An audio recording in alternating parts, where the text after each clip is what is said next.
আসসালামু আলাইকুম। আমি Razia Sultana Khanam, instructor, Bangladesh Korea technical training centre, Dhaka. প্রিয় ছাত্রছাত্রীবৃন্দ, আলহামদুলিল্লাহ আমি ভালো আছি। আশা করি আল্লাহর অশেষ রহমতে আপনারা সকলে সুস্থ আছেন। আজ আমি প্লাম্বিং সেক্টরে খুবই গুরুত্বপূর্ণ একটি বিষয় প্লাম্বিং সিস্টেম নিয়ে বিস্তারিত আলোচনা করব।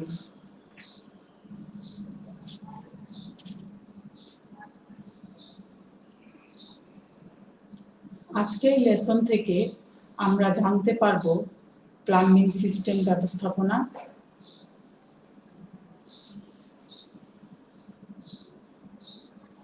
এই সেশনের মূল বিষয়গুলি থাকবে plumbing system categories, importance of plumbing system, water supply system in Dhaka, pipes, fittings, fixture.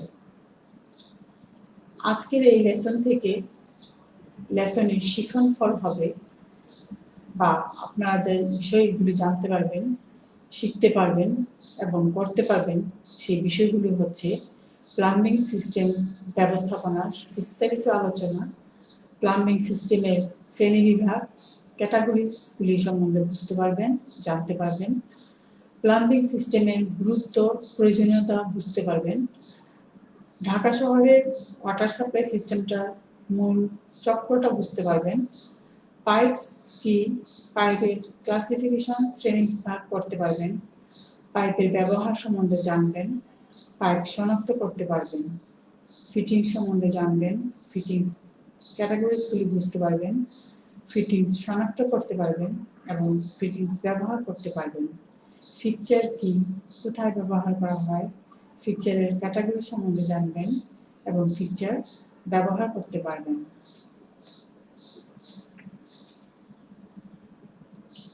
Plumbing system বলতে আমরা কি বুঝবো? প্লাম্বিং সিস্টেম খুবই গুরুত্বপূর্ণ একটি বিষয়। এই বিষয়টা আমাদের বুঝতে হলে প্লাম্বিং কি, সিস্টেমটা কি সেটা বুঝতে হবে। আমাদের যে সিস্টেমের মধ্যে আমরা বুঝবো পাইপ, ফিক্সচার স্থাপন, মেরামত এবং সার্ভিসিং এর যে বিজ্ঞান বা কৌশল, যার মাধ্যমে সুস্থ, স্বাস্থ্য ও বিজ্ঞানসম্মত ভাবে জীবন ধারণের জন্য বিশুদ্ধ পানি সরবরাহ এবং ব্যবহৃত পানি, মলমূত্র, দূষিত গ্যাস নিষ্কাশনের যে ব্যবস্থা বা যে কৌশল, তাকেই প্লাম্বিং সিস্টেম বলে।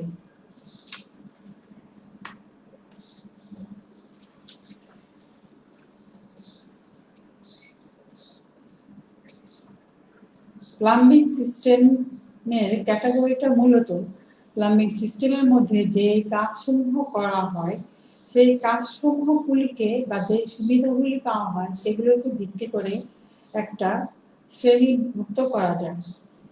যেমন শীতের সকাল একটা গরম শাওয়ার নেওয়ার প্রয়োজন হলে, আরামদায়ক একটা গোসলের কথা যদি চিন্তা করা হয়, তাহলে সেখানে cold and hot water supply সিস্টেমের কথা অবশ্যই বুঝতে হবে, যার মাধ্যমে শীতের সকালে সুস্থভাবে স্বাস্থ্যকর জীবনের জন্য গরম পানি সরবরাহের প্রয়োজন হলে এই সিস্টেমের মাধ্যমে এই ব্যবস্থাটা করা হয়।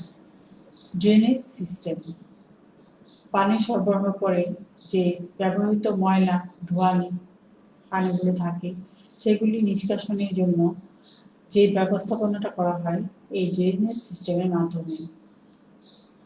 অবকাঠামোতে ব্যবহারের পরে কিছু গ্যাস, দুর্গন্ধযুক্ত গ্যাস, বিষাক্ত গ্যাসের সৃষ্টি হয় এই প্লাম্বিং সিস্টেমে। এই গ্যাসটাকে বাইরে বের করার জন্য যে ব্যবস্থাটা করা হয় তা ভেন্টিং সিস্টেমের মাধ্যমে করা হয়। সিওয়েজ সিস্টেম, মলমূত্র নিষ্কাশনের জন্য যে প্রক্রিয়াটা অবলম্বন করতে হয় তা সিওয়েজ সিস্টেমের মাধ্যমে করা হয়। মলমূত্র নিষ্কাশনের পরে তাকে পরিশোধন বা পরিবহন করে বের করে দেওয়ার যে প্রক্রিয়াটা যে অংশে করা হয় তাকে সেপটিক সিস্টেম বলা হয়। বিশুদ্ধ পানি সরবরাহের জন্য যে প্রক্রিয়াটা করা হয় তা ওয়াটার রিসাইক্লিং সিস্টেমের আওতাভুক্ত করে করা হয়। গ্যাস জীবন ধারণে আমাদের অনেক সময় বিভিন্ন প্রকার গ্যাস, রান্নার কাজে ব্যবহৃত গ্যাস প্রবাহের প্রয়োজন হয়। এই গ্যাসকে সুষ্ঠুভাবে ব্যবস্থাপনার জন্য যে সিস্টেমটা করা হয় সেটাই ফুয়েল গ্যাস পাইপিং সিস্টেমের মাধ্যমে করা হয়।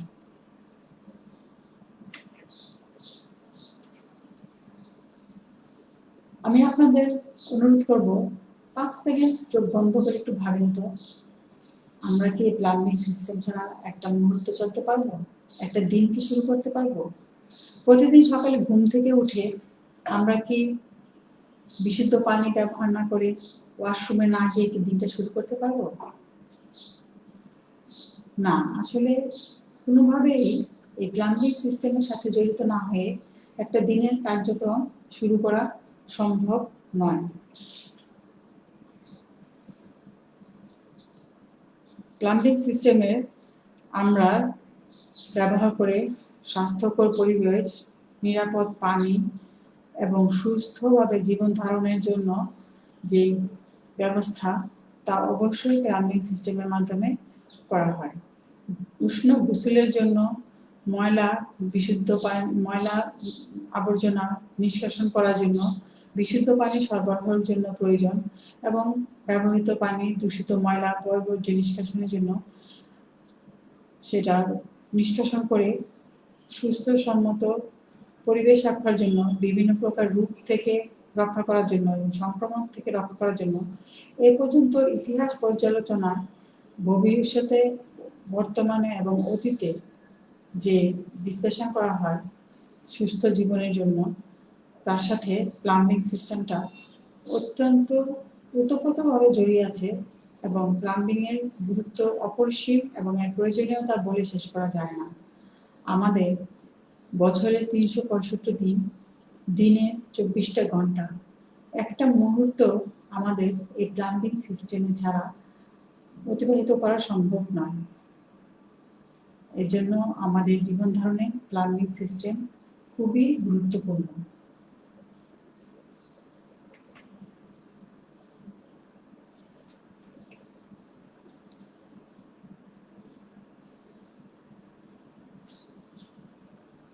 আমরা ঢাকা শহরে যারা বসবাস করি, আমাদের এখানে পানির উৎস মূলত নদীর পানিটাই এখানে পানি সরবরাহের মূল উৎস। আমরা ঢাকাবাসীরা বুড়িগঙ্গা এবং শীতলক্ষ্যার পানি ব্যবহার করি এবং পান করি। এই নদীর পানিটা ওয়াটার ট্রিটমেন্ট প্ল্যান্টে পরিশোধিত হয়ে সাপ্লাইং সিস্টেমের মাধ্যমে আমাদের হাতের নাগালে এসে পৌঁছায় এবং আমরা তা ব্যবহার করি। এবং এই ব্যবহার করার পরে যে ব্যবহৃত পানি, ময়লা, ধোঁয়ানি সমস্ত কিছু আবার এই প্লাম্বিং সিস্টেমে অন্তর্ভুক্ত হয়ে সুয়ার সিস্টেমের মাধ্যমে আবার সে সোর্সে নদীগর্ভে ফিরে যায়। তাহলে এখানে আমরা একটা পানি সরবরাহের যে চক্রটা দেখতে পেলাম, এই চক্রের মাধ্যমেই ঢাকা শহরে পানি সরবরাহ হয়। এছাড়া এখন এই সারফেস ওয়াটারেরও পানির অনেক চাহিদা বৃদ্ধি পাওয়ার জন্য আমাদের কিছু কিছু ওয়াসা থেকে ডিপ টিউবওয়েল বা ভূগর্ভস্থ পানি উত্তোলনের ব্যবস্থা করা হচ্ছে। এখন আমাদের এই চক্র এবং পানি যে কোনো উৎস থেকেই আমরা পানিটা ব্যবহার করি না কেন, আমাদের হাতের কাছে আসতে হলে, আমাদের ব্যবহার উপযোগী করতে হলে আরো কিছু উপাদান, মাধ্যম এবং ব্যবস্থা প্রয়োজন হয়। আমি এখন সেই গুরুত্বপূর্ণ উপাদান সমূহগুলির দিকে যাচ্ছি। পাইপ,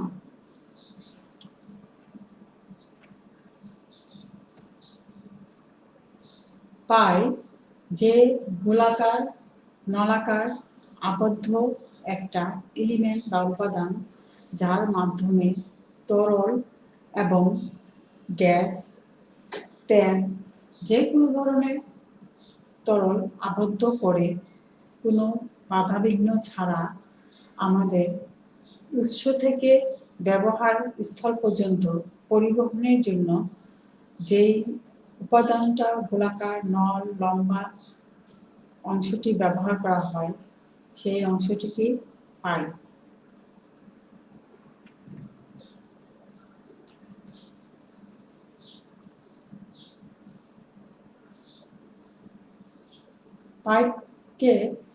পাইপকে আমরা ক্লাসিফিকেশন করতে গেলে দুটি বিষয়ের দিকে লক্ষ্য রাখতে হয়। একটা হচ্ছে পাইপের কাজের উপর ভিত্তি করে, পাইপগুলিকে আমরা supply pipe, service pipe, waste pipe, soil pipe, vent pipe, rain water pipe এই ক্যাটাগরিতে ভাগ করতে পারি। এবং ম্যাটেরিয়ালস বলতে এখানে পাইপগুলো যে পদার্থের তৈরি, মূলত ওই পদার্থর উপর ভিত্তি করে এই পাইপগুলিকে শনাক্ত করা হয়। যেমন PVC pipe, CPVC pipe, uPVC pipe, GI pipe, copper pipe, PPR pipe. কাজের উপর ভিত্তি করে আমরা পাইপগুলিকে যে ক্লাসিফিকেশন করেছি সে সম্বন্ধে আমরা যদি বলতে চাই, সার্ভিস পাইপ হচ্ছে উৎসস্থল থেকে আমাদের অবকাঠামোর বা বাড়ির সীমানা পর্যন্ত যে পাইপটা আসে সেই পাইপটাকে বলা হয় সার্ভিস পাইপ।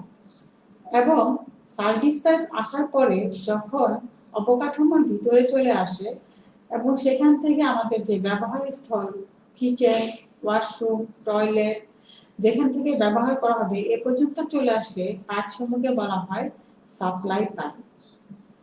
পানিটা যখন ব্যবহার হয়, সেই যে ময়লা পানিটা হয়, সেই ময়লা পানিটা নিষ্কাশনের জন্য নিষ্কাশন ব্যবস্থায় যে পাইপটা ব্যবহার করা হয় তাকে বলা হয় ওয়েস্ট পাইপ। এবং মলমূত্র নিষ্কাশনের জন্য যে পাইপটা ব্যবহার করা হয় তাকে বলা হয় সয়েল পাইপ। ওয়েস্ট পাইপ এবং সয়েল পাইপের মাধ্যমে যে গ্যাস বা দুর্গন্ধটা সৃষ্টি হয়, সেই দুর্গন্ধটা দূর করার জন্য যেই পাইপগুলি ব্যবহার করা হয় সেই পাইপগুলি বলা হয় ভ্যান পাইপ। এবং আমাদের যে বৃষ্টি হয়, বৃষ্টির সময় ছাদের পানিটাকে নিষ্কাশনের জন্য, বাগানের পানি নিষ্কাশনের জন্য, বৃষ্টির পানি নিষ্কাশনের জন্য যে পাইপ ব্যবহার করা হয় তাকে বলা হয় রেন ওয়াটার পাইপ।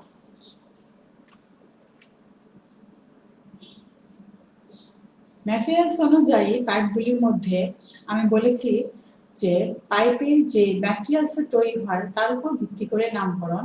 এখানে পিভিসি পাইপ বলতে আমরা বুঝি পলিভিনাইল ক্লোরাইড পাইপ, সিপিভিসি বলতে আমরা বুঝি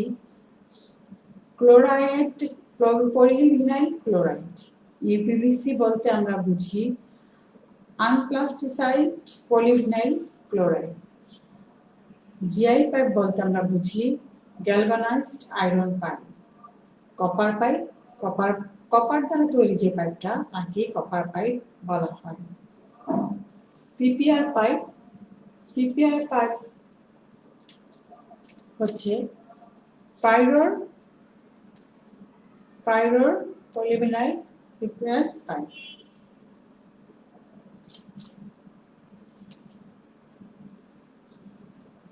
তাহলে আমরা এখানে কি দেখতে পাচ্ছি, ম্যাটেরিয়ালসের তৈরিতে পাইপগুলো পিভিসি পাইপ, পিপিআর পাইপ হচ্ছে GI pipe, CPVC pipe, copper pipe এবং ইউপিভিসি পাইপ। পিপিআর পাইপ হচ্ছে পাইরোর পারমিশন রিকোয়ার্ড। ফিটিংস, পাইপকে আমাদের ব্যবহার স্থানে আসার জন্য যে কানেকশনগুলি করা হয়, যে জয়েন্টটা দেওয়া হয়, এই ড্রেনেজ সিস্টেম, ভ্যান সিস্টেম এবং ওয়েস্ট সয়েল পাইপ এগুলো কানেকশনের জন্য যে উপাদানটা ব্যবহার করা হয় সেই অংশটাকেই বলা হয় ফিটিংস।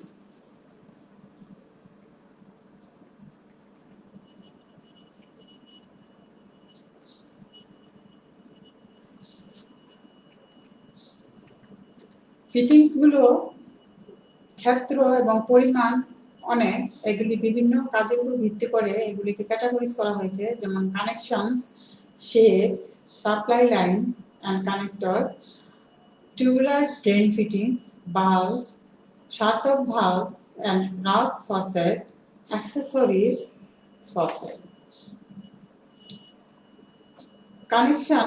কানেকশন উপর ভিত্তি করে কিভাবে কানেকশনটা হচ্ছে তার উপর ভিত্তি করে এই ক্লাসিফিকেশনটা করা হচ্ছে। যেমন কম্প্রেশন ফিটিংস, এগুলো চাপ দিয়ে ফিটিংস গুলি আটকানো হয়। এইগুলি কিভাবে মানে সোল্ডারিং করে কিছু ফিটিং কাজ করা হয়, কিছু ফিটিংস পুশ করে করা হয়, এইগুলোর উপর ভিত্তি করে মূলত হচ্ছে। আমি এখান থেকে সেইগুলো পরিচিতি করে যাচ্ছি। Compression fitting, flared fitting, adapter fitting, insert fitting, soldered fitting, threaded fitting, push fitting, solvent oil fitting, flexible fitting.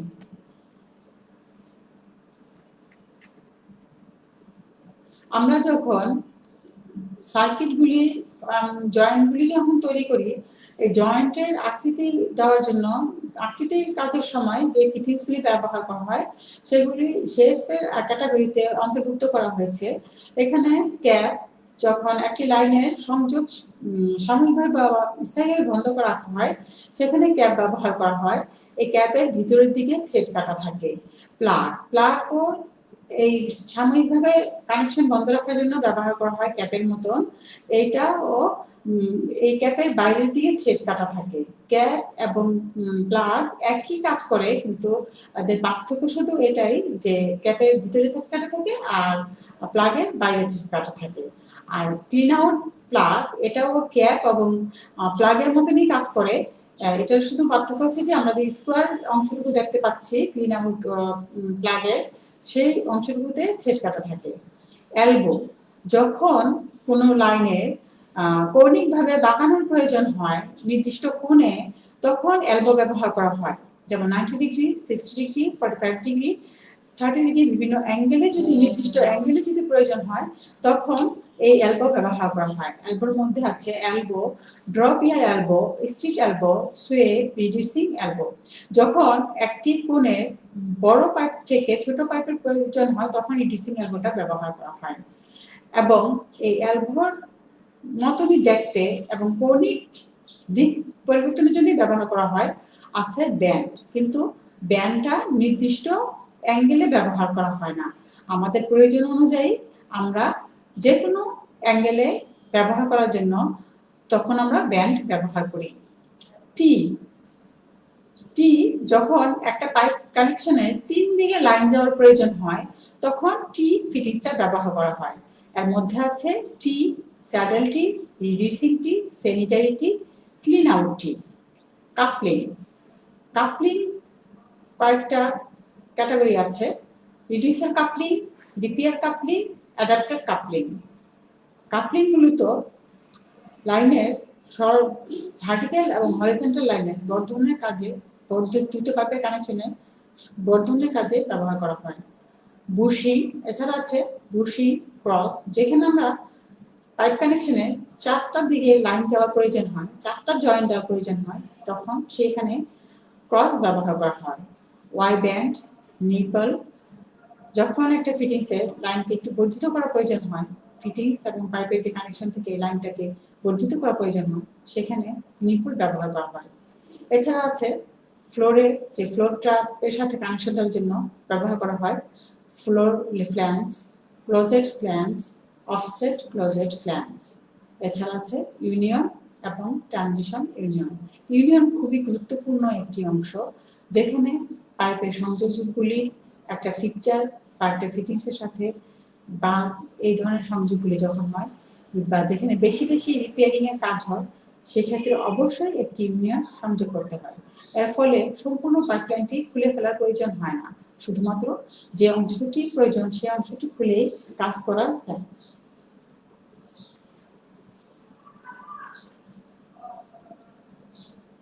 Supply lines কানেক্টরের supply লাইন্সের কিছু কানেক্টর যে কাজ করে, সেই কানেক্টরের জন্য এই অংশগুলি কাজ করে, যেমন supply tube connector, gas supply connector, gas flow বাল্ব, washing machine supply line, water supply tube. Tubular drain ফিটিংসে যে ফিটিংসগুলো কাজ করে সেগুলো হচ্ছে trap, tube drain, pop up drain, sink, telepace, branch, type is type, waste, outlet, center, outlet, end, outlet, এবং এখানে ট্রাপগুলো বেসিনের যে কানেকশনে যে ট্রাপ ব্যবহার করা হয় এখানে ব্যবহার করা হয়, টিউব ড্রেনটাও বাথটাবে ব্যবহার করা হয় ওভারফ্লো এবং ওয়েস্ট পানি যাওয়ার জন্য, এবং পপ আপ ড্রেনটা ফ্লাশিং সিস্টেমে ব্যবহার করা হয়, এবং সিঙ্ক টেলিপেসটা যখন সিঙ্কের বা বেসিনের যে কানেকশন বর্ধিত করতে হয় ট্রাপের আগে তখন ব্যবহার করা হয়। ওয়েস্ট আউটলেটটা বেসিনের এবং বাথটাবের সিঙ্কে ব্যবহার করা হয়। যখন দুটি সিঙ্ক একসাথে কাজ করে তখন এই সেন্টার আউটলেট টাইপের কানেকশনটা করা হয়। ভালভস, ভালভস প্লাম্বিং সিস্টেমের একটি খুবই গুরুত্বপূর্ণ অংশ যার মাধ্যমে প্রবাহী নিয়ন্ত্রণ এবং গতি, প্রবাহ বন্ধ এবং নিয়ন্ত্রণ করা হয়। তার মধ্যে আছে gate bulb, blue bulb, stop West bulb, swing type check bulb, pressure bulb, এই জিনিসগুলো ব্যবহার করা হয়।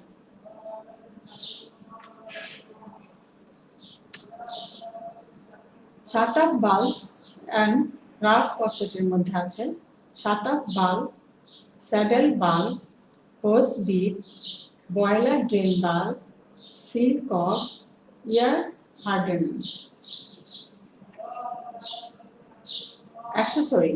অ্যাক্সেসরিজ বলতে এখানে প্লাম্বিং সিস্টেমে এই যে আমরা আলোচনা করলাম পাইপ ফিটিংস এবং বিভিন্ন যে বাল্বস গুলো আছে সেগুলোর মধ্যে যে আরো কিছু আনুষঙ্গিক জিনিসপত্র বা উপাদান এলিমেন্টস পার্টসগুলি থাকে সেগুলিকে অ্যাক্সেসরিজ অন্তর্ভুক্ত করা হয়েছে।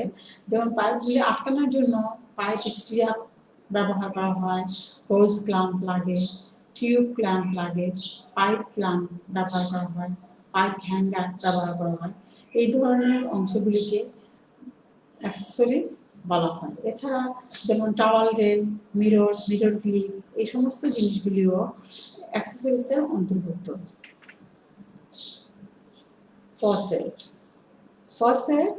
ফসেটের মধ্যে আছে যেমন tub and shower faucet, laundry faucet, laboratory and kitchen faucet, carriage type faucet, dish type faucet, convention faucet, ball type faucet. ফসেটগুলিও পানি নিয়ন্ত্রণ বা প্রবাহ নিয়ন্ত্রণে ব্যবহার করা হয়।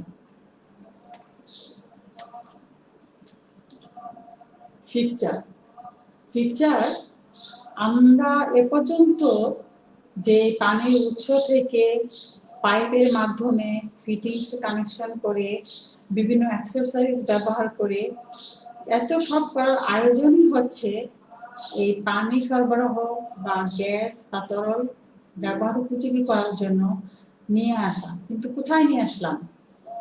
এই নিয়ে আসার অংশটাই হচ্ছে ফিক্সচার, অর্থাৎ যে আধার স্থান বা পাত্রতে তরল পানি ব্যবহার করা হবে, সরাসরি ব্যবহার করা হবে, সেই অংশটি হচ্ছে ফিক্সচার। ফিক্সচার গুলো বিভিন্ন রকমের ফিক্সচার আছে, যেমন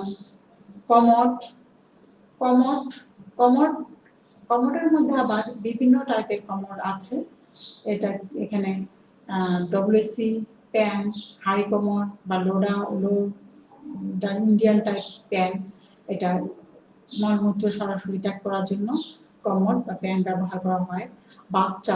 বাথটাব গোসল করার জন্য পানি জলাবদ্ধ করে বাথটাবে গোসল করা হয়। শাওয়ার স্টল, এখানে একটা শাওয়ার থাকে, সিলিং শাওয়ার বা ওয়াল শাওয়ার থাকে, সেখানে গোসলের ব্যবস্থা করা হয়। টাব সারাউন্ডেড, টাবে এখানেও গোসলের কাজ করা হয়। এবং বেসিনকে আমরা দুটো ভাগে ভাগ করতে পারি, একটা হচ্ছে প্যাডেস্টাল ল্যাবরেটরি বেসিন অথবা হ্যাঙ্গিং বেসিন। এই বেসিনটাও তার ডিজাইন এবং ক্যাটাগরিজ এবং সেটআপের উপর ভিত্তি করে বিভিন্ন প্রকারের হয়। কিচেন সিঙ্ক, কিচেন সিঙ্কটা মূলত রান্নাঘরে অথবা প্যান্ট্রিতে ব্যবহার করা হয় এবং এই কিচেন সিঙ্কটাও বিভিন্ন প্রকারের ডিজাইনের এবং ম্যাটেরিয়ালসের হয়, যেমন স্টিলের সিঙ্ক হয়, সিরামিক সিঙ্ক হয়, এবং এটা সিঙ্গেল বল টাইপ সিঙ্ক, ডবল বল টাইপ সিঙ্ক, এরকম যার ব্যবহার এবং ক্যাটাগরির উপর ভিত্তি করে বিভিন্ন প্রকারের সিঙ্ক দেখা যায় এবং এটা স্থাপনার উপর ভিত্তি করেও এটা নামকরণ করা হয়, যেমন cabinet type sink, hanging sink, যখন একটা ক্যাবিনেট তৈরি করে দেওয়া হয় সিঙ্কের নিচে সেটাকে আমরা বলবো ক্যাবিনেট সিঙ্ক, এবং যখন এটা শুধু ক্লাম্পের উপর ঝুলতে থাকবে তখন আমরা বলবো হ্যাঙ্গিং সিঙ্ক। এবং কিছু আছে ইউটিলিটি সিঙ্ক।